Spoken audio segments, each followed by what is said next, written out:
तो गाइस, जैसा कि हमने पिछले पार्ट में देखा था कि लूफी नामी का हेल्प करने के लिए आरलोंग पार्क में जाता है और उसके दीवार को तोड़ के अंदर चला जाता है और बोलता है कि तुम सब में से आरलोंग कौन है। अब आगे फिर आरलोंग बोलता है, आरलोंग, हाँ मेरा नाम है आरलोंग, और तू कौन है। फिर लूफी बोलता है, मेरा नाम है मंकी डी लूफी और मैं एक पायरेट हूँ। इसके बाद लूफी आगे बढ़ के आरलोंग को एक पंच मारता है जिससे कि आरलोंग दूर जाके गिर जाता है और ये देखकर आरलोंग पायरेट्स के चेले और सभी गाँव वाले एकदम हैरान रह जाते हैं। तभी आरलोंग पायरेट्स के चेले लूफी पर हमला कर देते हैं, लेकिन तभी वहाँ सांजी आके अपने लातों से उन सभी को मार गिराता है। और इसके बाद जोरो और उसोब भी यहाँ पर आ जाते हैं और आरलोंग पायरेट्स उसोब को देखकर एकदम हैरान रह जाते हैं। आखिर ये जिंदा कैसे है, इसको तो नामी ने मार दिया था ना। तभी एक फिशमैन पायरेट बोलता है, इसका मतलब ये है कि नामी शुरू से ही हमसे गद्दारी कर रही थी। और ये सब देखकर गांव वाले एकदम हैरान रह जाते हैं और बोलते हैं कि आखिर ये लोग है कौन। तभी गिनसान बोलता है कि आखिर ये हमारे लिए फाइटिंग क्यों कर रहे हैं, आखिर इसका क्या रीजन हो सकता है जो ये हमारे लिए लड़ रहे हैं। तभी जॉनी और यासाकू बोलते हैं, रीजन, आपको रीजन चाहिए क्योंकि बड़ी बहना नामी रो रही थी, तो आप लोगों को कोई और रीजन चाहिए। और तभी आरलोंग बोलता है, पायरेट्स, हाँ, और जोर जोर से हंसने लग जाता है और बोलता है कि नामी मैं तुम लोग को कतई नहीं देने वाला हूँ क्योंकि वो लड़की मेरे बहुत ज्यादा काम आने वाली है ग्रैंड लाइन में जाके। और तभी हाची वहाँ पर आता है और अपने मुंह से पिपड़ी बजाने लग जाता है और चारों तरफ सन्नाटा छा जाता है और जोर जोर से हवाएं चलने लगती है। गाँव वाले एकदम टेंशन में दिखाई देते हैं। तभी भूकंप जैसा वहाँ पर कुछ आता है और हाची बोलता है, मोमो बाहर आ जाओ, तुम्हारे लिए बहुत सारा खाना है। तभी वहाँ पर पानी में से वही सी मॉन्स्टर बाहर आता है जिसे कुछ देर पहले लूफी और सांजी ने बुरी तरह पीटा था। मोमो का हालत बहुत ज्यादा खराब होता है और उसके सिर पर अंडे जैसा कुछ बना होता है और हाची ये देखकर मोमो से पूछता है कि मोमो तुम्हारा ये हाल किसने किया। और सभी गांव वाले मोमो को देखकर बहुत ज्यादा डर जाते हैं। और तभी मोमो सांजी और लूफी को देखता है और उन्हें देखकर वही सब बातें याद करता है और ये सब सोचकर रोने लगता है और वहाँ से जाने लगता है। हाची मोमो को बोलता है कि कहाँ जा रहे हो मोमो, वापस आओ। तभी आरलोंग मोमो को एक डैश स्टेयर देते हुए बोलता है कि मोमो कहाँ जा रहे हो, अगर तुम्हें जाना है तो जाओ, मैं तुम्हें रोकूंगा नहीं। और मोमो ये देखकर समझ जाता है कि आरलोंग उससे क्या कहना चाहता है और इसके बाद मोमो वापस से पीछे जाता है और सभी पायरेट्स मोमो को चेयर करने लगते हैं। तभी लूफी अपना दोनों पैर जमीन में घुसा करके मोमो का दोनों सिंग पकड़ लेता है। अच्छा,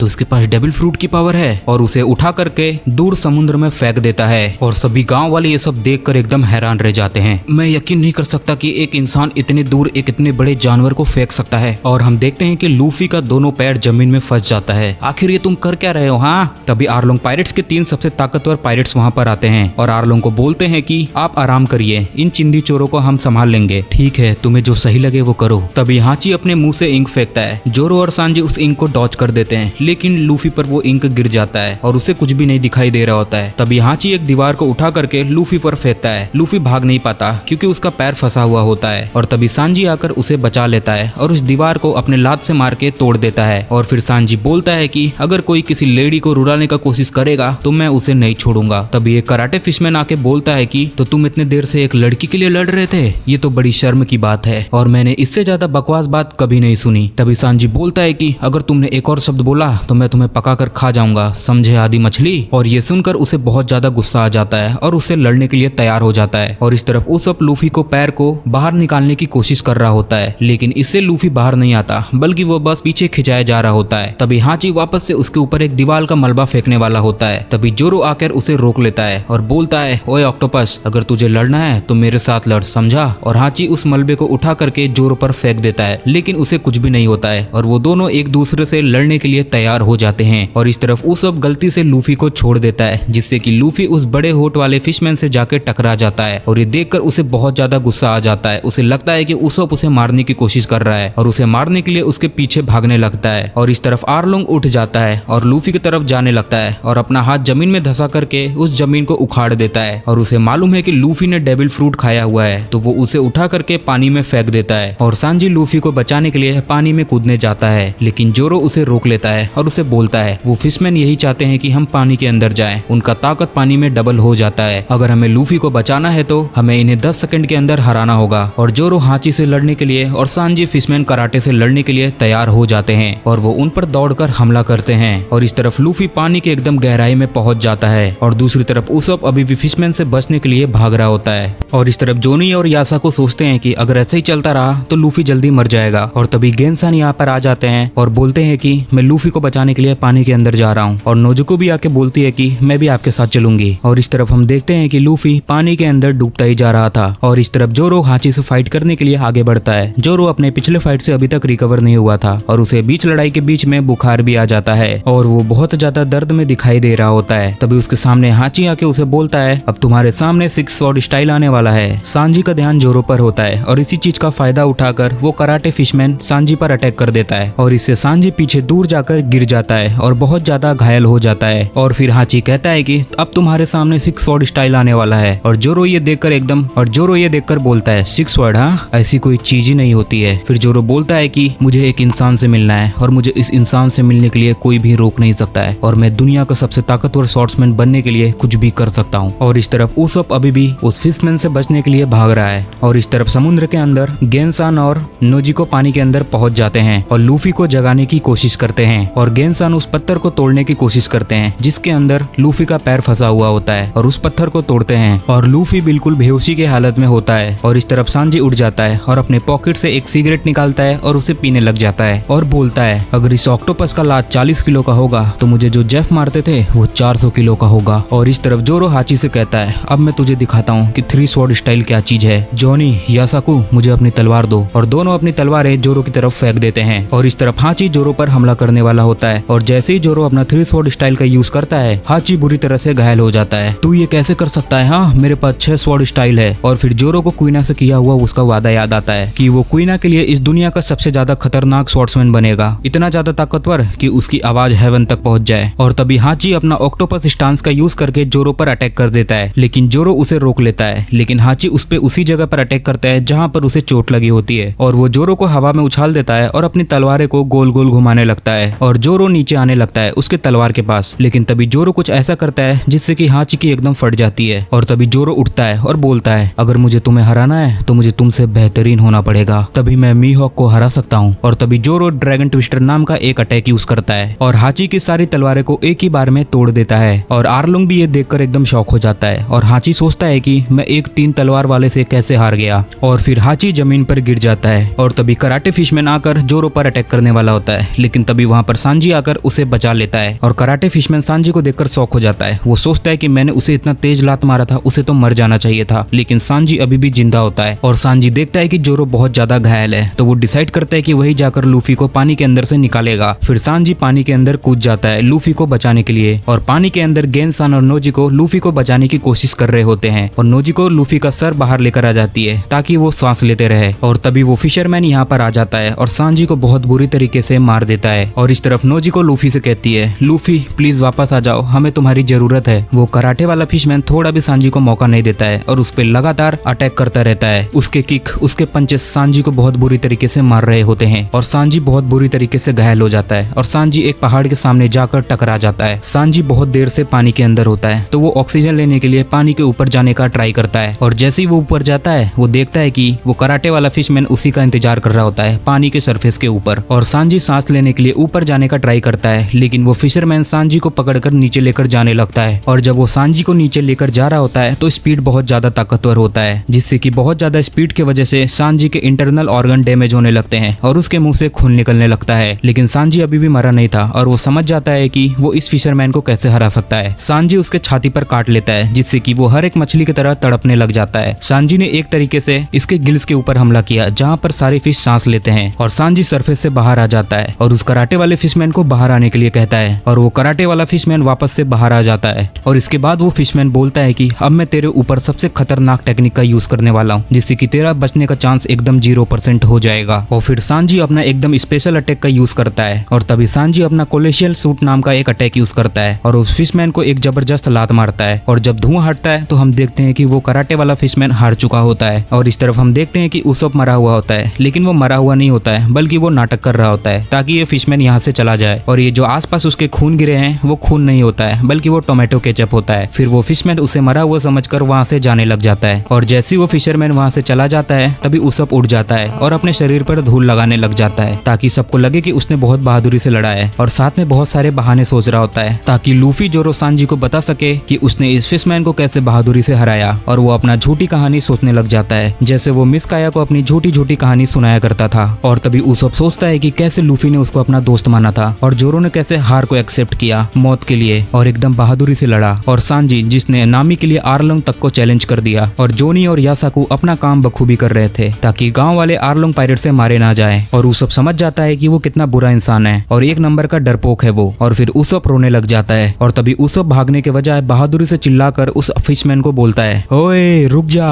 अच्छा तू अभी तक जिंदा है? हाँ मैं जिंदा हूँ। और उसप अपना हथौड़ा निकालकर उस फिशमैन के ऊपर अटैक कर देता है और अपने उंगली में एक रबड़ बैंड खींचता है, जिससे कि वो फिशरमैन एकदम देखकर उसे डर जाता है। और वो जैसे ही अपनी आंखें खोलता है वो देखता है कि उसप यहाँ से फिर से गायब हो गया है। और ये देखकर वो फिशरमैन बहुत ज्यादा गुस्सा हो जाता है और अपने आसपास के जितने भी पानी रहते हैं उसे सोख लेता है। और वो फिशरमैन उस पानी को एक स्प्रे की तरह यूज करता है, जिसकी वजह से आसपास के जितने भी पेड़ पौधे थे वो सारे डैमेज हो जाते हैं। उसप उसके फेस पर एक गोली मारता है, जिसकी वजह से उसके मुंह पर आग लग जाता है। वो फिशरमैन पानी के लिए तड़पने लग जाता है और लेकिन जैसे ही वो पानी की तरफ जाने लगता है उसप बाहर आता है और उसे हथौड़े से मार मार कर उसके सर पर अंडा उगा देता है। और फाइनली उसप उस फिशरमैन को हरा देता है। और इस तरफ आरलोंग पार्क के अंदर सांजी और जोरो बुरी तरह से पिट चुके होते हैं और आरलोंग सांजी पे एक बहुत जबरदस्त हमला करता है। ये हमला एकदम शॉटगन की तरह था और सांजी घायल होकर नीचे गिर जाता है। और तभी वहाँ पर नामी भी आ जाती है और आरलोंग नामी से पूछता है कि तुम आखिर यहाँ पर क्यों आई हो? नामी बोलती है कि मैं तुम्हें यहाँ पर मारने आई हूँ। मुझे मारने आई हो? हाँ। और हंसने लग जाता है। मैं तुझे और तेरे गाँव वाले को नहीं मारूंगा, लेकिन तुझे मेरे लिए हमेशा काम करना होगा। तो बता मेरा ये डील मंजूर है तुझे? नामी ये डील सुनकर एकदम सोच में पड़ जाती है। वो सोचती है कि अगर उसने ये डील एक्सेप्ट कर लिया तो लूफी और सारे विलेज वाले इस आरलोंग से बच जाएंगे। और तभी नामी सभी गाँव वाले से कहती है, मुझे माफ करना, क्या आप सभी लोग मेरे साथ मरने के लिए रेडी हो? और बस इतना सुनने की देरी थी और सभी गाँव वाले एकदम तैयार हो जाते हैं आरलोंग पायरेट से लड़ने के लिए। और इस तरफ नोजिको फाइनली लूफी का हेल्प कर रही होती है और फाइनली लूफी जिंदा हो जाता है और लूफी के मुंह से बहुत ज्यादा पानी निकलने लग जाता है, बिल्कुल एकदम फाउंटेन की तरह। और इस तरफ जोरो आरलोंग से लड़ने के लिए तैयार हो जाता है ताकि उसे डिस्ट्रैक्ट करके रोक सके और सांजी लूफी को जाके बचा ले। और फिर सांजी लूफी को बचाने के लिए पानी के अंदर कूद जाता है और जोरो अपना तलवार निकाल के आरलोंग से फाइट करने के लिए तैयार हो जाता है। ये सब तो मेरे आगे कुछ नहीं है, समझे तुम आदि मछली? और आरलोंग आदि मछली सुन के बहुत ज्यादा गुस्सा हो जाता है। और इस तरफ लूफी फाइनली होश में आ जाता है। बच्चे क्या तुम ठीक हो? और इस तरफ जोरो और आरलोंग एकदम आमने सामने होते हैं। तभी आरलोंग के ऊपर कोई अंडे से हमला कर देता है और यह हमला किसी और ने नहीं बल्कि उसप ने किया होता है। ओए नामी, मैंने इनमें से एक को हरा दिया जिसका मुंह बिल्कुल ऐसा था। आरलोंग ये सुनकर एकदम शॉक्ड रह जाता है। क्या तुमने चू को हरा दिया? चू उस बंदे का नाम होता है जिसे उसप ने हरा दिया होता है। और तभी जोरो इस मौके का फायदा उठाकर आरलोंग के नाक पर अटैक कर देता है, लेकिन उसके नाक को कुछ भी नहीं होता है। और इस तरफ हाची होश में आ जाता है और सांजी को रोकने के लिए पानी में कूद जाता है और उसके पीछे जाने लग जाता है। और जोरो का ध्यान जैसे ही हाची पर जाता है तो आरलोंग इस मौके का फायदा उठाकर सीधा जोरो के छाती पर अपने नाक से अटैक कर देता है और जिससे कि जोरो बहुत बुरी तरीके से घायल हो जाता है। और इस तरफ सांजी लूफी को पानी के अंदर फाइनली देख लेता है। हाची भी तभी वहाँ पर आ जाता है और जब नोजिको हाची को देखती है तो उसके सामने जाकर खड़ी हो जाती है और नोजिको पर अटैक करने वाला होता है बहुत खतरनाक तरीके का अटैक का यूज करके। और इस तरफ हम जोरो को देखते हैं जो कि आरलोंग उसका गला पकड़ लेता है और उसे हवा में उठा लेता है। और जोरो पहले से बहुत ज्यादा जख्मी होता है, लेकिन उसकी हालत अब और भी ज्यादा खराब हो चुकी है। और आरलोंग जोरो को बैंडेज को देखता है और उसे हटाने लग जाता है और बोलता है कि आखिर तुमने इतने सारे बैंडेज क्यों लगाए हुए हैं? और आरलोंग जैसे ही उस बैंडेज को हटाता है वो देखकर बुरी तरह शॉक हो जाता है और नामी और बाकी गांव वाले भी ये नजारा देखकर एकदम हैरान रह जाते हैं। बैंडेज हटने की वजह से जोरो का बहुत सारा खून जमीन पर गिरने लग जाता है। फिर हम जोरो की चेस्ट को देखते हैं जो कि बहुत बुरी तरीके से जख्मी थी और तभी आरलोंग जोरो को मारने वाला होता है, ये देखकर कि इतना खतरनाक बंदे को वो जिंदा नहीं रह सकता। और तभी जोरो आरलोंग को देखकर हंसने लग जाता है। और फिर पानी के अंदर हम हाची को देखते हैं। वो जैसे ही नोजिको को पंचेस मारने वाला होता है उसके शरीर के सारे घाव खुल जाते हैं और पूरा उसका शरीर खून से लथपथ हो जाता है और हाची वहीं पर मर जाता है। और सांजी इस मौके का फायदा उठाता है और लूफी के पत्थर के पास जाकर अपने लातों से उस पत्थर को एक ही बार में तोड़ देता है, जिसकी वजह से लूफी आजाद हो जाता है और लूफी स्ट्रेच होके वापस ऊपर जाने लगता है और हवा में उड़ जाता है।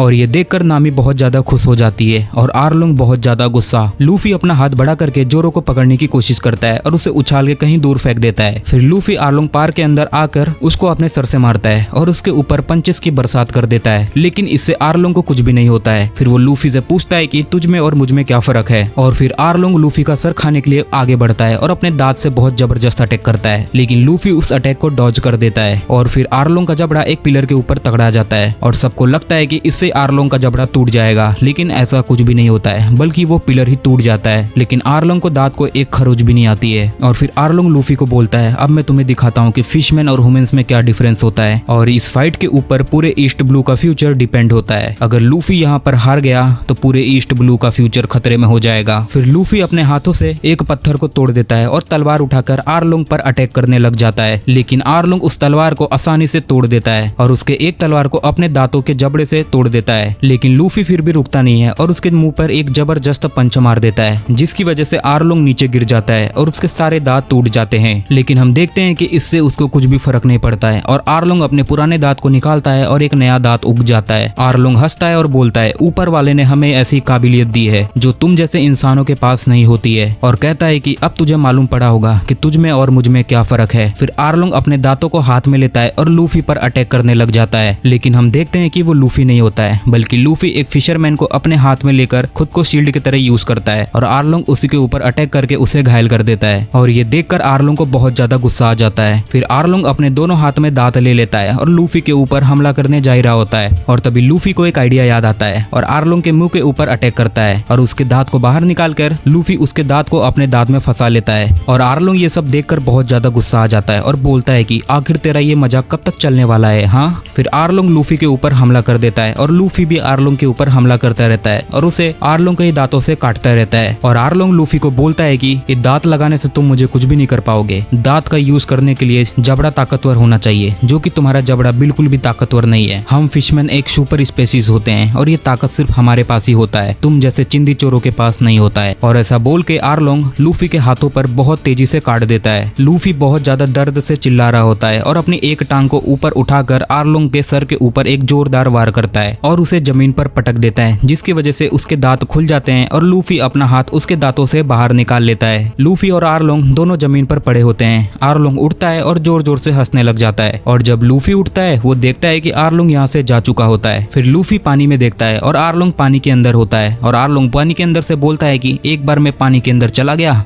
तो मुझे तुम छू भी नहीं पाओगे। फिर आर्लोंग पानी के अंदर से अचानक से एक बहुत जबरदस्त हमला करता है, लेकिन इससे पहले लूफी कुछ समझ पाता लूफी जमीन पर गिर जाता है। आर्लोंग का ये हमला बहुत ही जबरदस्त होता है और ऊपर आर्लोंग वापस से जाकर खड़ा हो जाता है। वाह, तुम मेरे अटैक से बच गए, हाँ। तुम तो काफी ताकतवर लगते हो, लेकिन इससे तुम बच नहीं पाओगे। फिर आर्लोंग वापस से अपने एक शार्क डार्ट नाम का अटैक का यूज करके लूफी पर हमला करता है और अपने नाक का यूज करके लूफी को मारने का कोशिश करता है। लूफी बहुत मुश्किल से अपना जान बचाता है, लेकिन आखिर में उसका हमला लूफी को लग जाता है और लूफी घायल हो जाता है। और गांव के सभी लोग लूफी को छुप जाने को कहते हैं, लेकिन लूफी कहता है कि मैं यहाँ से भागूंगा नहीं, बल्कि मैं आर्लोंग को सबक सिखाऊंगा और उसे हरा कर ही रहूंगा और किंग ऑफ पायरेट बन के रहूंगा। और वो सीधा आर्लोंग को चैलेंज करता है, आर्लोंग बाहर आ, दम है तो बाहर आ जा आर्लोंग। और फिर अपने उंगली को कुछ ऐसा यूज करता है शील्ड प्रोटेक्शन की तरह, और फिर आर्लोंग बहुत तेजी से पानी के अंदर से बाहर आता है और लूफी पर अटैक करता है, लेकिन लूफी अपने हाथों से उसे रोक लेता है और वो दोनों जाकर बिल्डिंग में टकरा जाते हैं और लूफी नीचे गिरने लग जाता है। और फिर से आर्लोंग जैसे ही लूफी पर हमला करने वाला होता है, लूफी अपने हाथों से एक जाली बना लेता है और इस टेक्निक का नाम है गम गम फिंगर शील्ड, और जिससे कि लूफी की उंगलियां किसी जाले की तरह बन जाती हैं और आर्लोंग किसी मछली की तरह उस जाले में फंस जाता है और आर्लोंग नीचे जमीन पर गिरने लग जाता है। लेकिन इससे पहले वो जमीन पर गिरता, लूफी अपना पैर लंबा करके आर्लोंग पर एक जोरदार अटैक करता है, जिससे कि आर्लोंग नीचे जाकर गिरता है और आर्लोंग बुरी तरह से घायल हो जाता है और देखने में ऐसा लगता है कि जैसे आर्लोंग हार गया हो, लेकिन आर्लोंग मरा नहीं होता है, बल्कि वो मरने का नाटक कर रहा होता है। और जैसे ही वो अपना आंखें खोलता है, उसका आंख एकदम चेंज हो जाता है, किसी डेविल की तरह लगने लग जाता है। और जैसे ही लूफी उसके करीब आता है, वो लूफी को गोल गोल घुमाकर उसे दूर फेंक देता है, लेकिन इससे लूफी को जरा भी चोट नहीं लगती है। फिर आर्लोंग एक दीवार के ऊपर एक जोरदार पंच मारता है और अंदर से एक तलवार बाहर निकालता है। ये तलवार इतना ज्यादा खतरनाक था कि इसे देखने पर सबकी रूह कांप जाती है। आर्लोंग अपनी तलवार को उठाता है और लूफी को मारने के लिए आगे बढ़ता है और लूफी उस अटैक से बचकर एक कमरे के अंदर चला जाता है। और लूफी जिस कमरे में जाता है, उस कमरे के अंदर बहुत सारे पेपर्स होते हैं, बल्कि ये कमरा किसी और का नहीं बल्कि नामी का होता है, जिसमें बहुत सारे नक्शे पड़े होते हैं। ये सारे के सारे सी चार्ट्स नामी ने बनाए हैं। ये नामी की 8 साल की मेहनत है, इसलिए नामी इस कैरेक्टर के लिए बहुत ज्यादा कीमती है। और तभी आर्लोंग बोलता है कि नामी मेरी दोस्त है।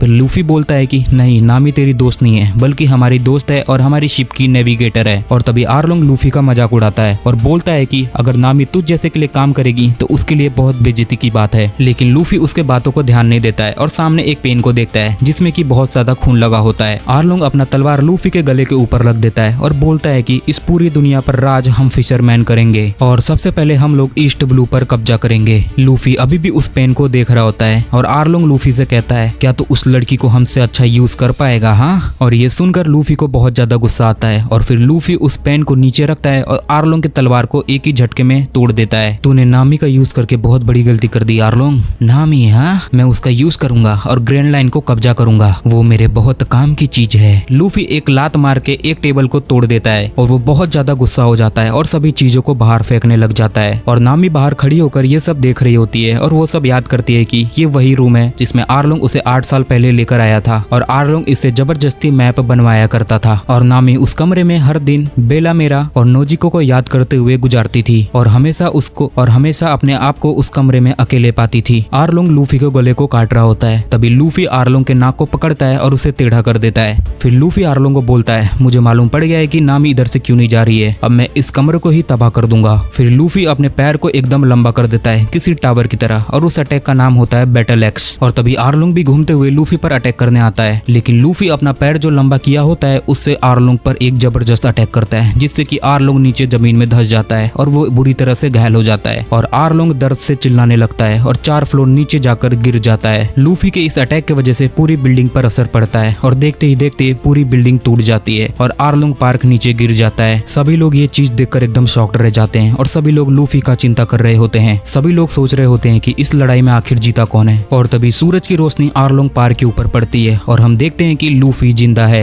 और ये देखकर जोनी और यासाको रोने लग जाते हैं खुशी के मारे। सभी लोग बहुत ज्यादा खुश हो जाते हैं और लूफी चिल्लाकर बोलता है, नामी तुम मेरी दोस्त हो। और ये बात सुनकर नामी इमोशनल हो जाती है और रोने लग जाती है। उसोब, जोरो, सांजी बहुत ज्यादा खुश थे और गांव वाले तो नाचना शुरू कर देते हैं और लूफी को हवा में उछालने लग जाते हैं। और फाइनली पूरा कोकोयाशी आइलैंड आर्लोंग पार्क से आजाद हो जाता है। नामी लूफी के पास आती है और उसे उसका टोपी लौटा देती है। और तभी वहाँ पर चूहे जैसा दिखने वाला नेवी कमांडर वहाँ पर आ जाता है। मैंने तुम्हारी सारी फाइट देख ली है, मुझे नहीं लगा था कि आर्लोंग तुम जैसे से कभी हारेगा, क्योंकि अब आर्लोंग हार चुका है तो उसकी सारी संपत्ति अब मेरे नाम होगी। और तभी जोरो इसकी बकवास सुनकर अपना आपा खो देता है और इसे मार मुर के घायल कर देता है। फिर नामी भी इसके पास आती है और अपना बदला पूरा करती है। ये बंदा नोजिको को गोली मार देता है जैसा कि हमने पिछले पार्ट में देखा था, और बेला मेरे के बगीचों को भी खराब किया था। और नामी इसके ऊपर एक डंडे से अटैक कर देती है और फाइनली सभी लोग खुश हो जाते हैं और गेंसान भी बहुत ज्यादा खुश हो जाता है और मन ही मन सोचता है कि अब जाके बेले मेरे को उसकी आत्मा को शांति मिलेगी। और हम देखते हैं कि ये चूहे जैसा दिखने वाला कॉलोनल लूफी के खिलाफ कंप्लेन करता है और यहाँ तक कि ये बंदा ये भी सिफारिश करता है कि लूफी को जिंदा या मुर्दा कैसे भी करके पकड़ा जाए, और बोलता है कि इसके सारे तस्वीर को पूरे शहर में फैला दिया जाए और लूफी के खिलाफ एक वांटेड का पोस्टर छपवाया जाता है। और इस तरह पूरे विलेज में कोकोयाशी वाले लोग अपना आजादी दिवस मनाते हैं और सभी लोग पार्टी कर रहे होते हैं, लेकिन जोरो इस तरफ अपना ट्रीटमेंट करवा रहा होता है और इस तरफ नामी बेला मेरे के कब्र के सामने बैठी हुई थी। और वो गेंसान से पूछती है कि गेंसान, अगर बेला मेरा जिंदा होती क्या वो मुझे कभी पायरेट बनने देती? तभी नोजिको बोलती है कि अगर वो तुम्हें रोकती भी तुम कौन सा रुकने वाली थी? तभी नामी बोलती है कि हाँ तुमने सही कहा। पूरा गांव जश्न मना रहा होता है और तभी रात में गेंसान बेला मेरे के कब्र के पास आते हैं। बेला मेरा, तुम्हारी बेटियां अब बड़ी हो चुकी है, मैं उन्हें देखता हूँ तो मुझे तुम्हारी याद आ जाती है। तभी लूफी वहाँ पर आ जाता है और बोलता है कि ये किसी का कब्र है क्या? ये जिसकी भी कब्र हो भगवान उसकी आत्मा को शांति दे। कल से नामी तुम्हारे साथ एक नए सफर पर जाएगी और ध्यान रखना अगर नामी कभी भी रोई मैं तुम्हें छोड़ने वाला नहीं हूँ, समझ गया ना? हाँ सर समझ गया, मैं समझ गया, सॉरी सर। नामी अपने कमरे के अंदर होती है और उसने जितना भी सामान लूटा हुआ होता है वो सारा सामान वो गांव वाले के लिए छोड़कर जाने लगती है और पीछे मुड़कर देखती है कि बेला मेरा वहाँ पर बैठी हुई थी। फाइनली 8 साल बाद हम आजाद हो गए मॉम, और मैं सोच रही हूँ कि इस आइलैंड को छोड़कर मैं अपने सपने को पूरा करने के लिए लूफी के साथ अपने नए सफर पर निकल जाऊँ मॉम। और तभी बेला मेरा वहाँ से गायब हो जाती है, बल्कि ये सब एक नामी की इमेजिनेशन होती है। और फिर नामी बाहर जाने लगती है और नामी को ऐसा महसूस होता है कि उसे जैसे किसी ने पीछे से धक्का दिया हो। और फिर नामी पीछे मुड़कर देखती है, लेकिन वो देखती है कि वहाँ पर कोई भी नहीं होता है। और अगले दिन ये लोग शिप को तैयार करने लगते हैं यहाँ से जाने के लिए। जॉनी और यासाको को भी ये लोग यहाँ से बाय बाय कर देते हैं और तभी नामी यहाँ पर आ जाती है और बोलती है शिप को चालू करो। नामी बिना किसी को कुछ कहे यहाँ से जाना चाहती थी और शिप के ऊपर छलांग लगाकर खड़ी हो जाती है और अपने कपड़े को ऊपर करती है। भाई लोग अपना आंखें बंद कर लो, ये क्या कर रही है ये? और हम देखते हैं कि बहुत सारे लोगों के वॉलेट्स गिर रहे होते हैं। इसका मतलब ये है कि नामी जाते जाते सभी विलेजर्स का बटुआ मार के जाती है। सभी लोग इस बात पर बहुत ज्यादा गुस्सा कर रहे होते हैं और नामी सभी लोग को बाय बाय करती है। और घेनसान लूफी को देखकर बोलते हैं, लूफी अपना वादा मत भूलना, समझे? हाँ घेनसान मैं जानता हूँ। और ये लोग अपने एक नए सफर पर निकल जाते हैं और इसी के साथ आर्लोंग पार्क यहीं पर खत्म हो जाता है। तो दोस्तों इसके बाद हम लोग लॉक टाउन को कवर करने वाले हैं और ये बहुत ही मस्त आर्क होने वाला है। ये वही जगह है जहाँ पर king of pirate Gol D Roger को एग्जीक्यूट किया गया था। तो अपनी कुर्सी की पेटी बांध लेना क्योंकि अगली वीडियो में बहुत ज्यादा मजा आने वाला है। हाँ और आप लोगों ने अगर चैनल को अभी तक मतलब लाइक वाइक नहीं किया तो एक लाइक तो भाई बनता है। तुम्हारा भाई बहुत ज्यादा मेहनत करता है एक वीडियो बनाने के लिए। तुम्हारा एक लाइक मुझे मोटिवेशन करता है अगले 4 वीडियो को बनाने के लिए। तो चलो मिलते हैं नेक्स्ट वीडियो में।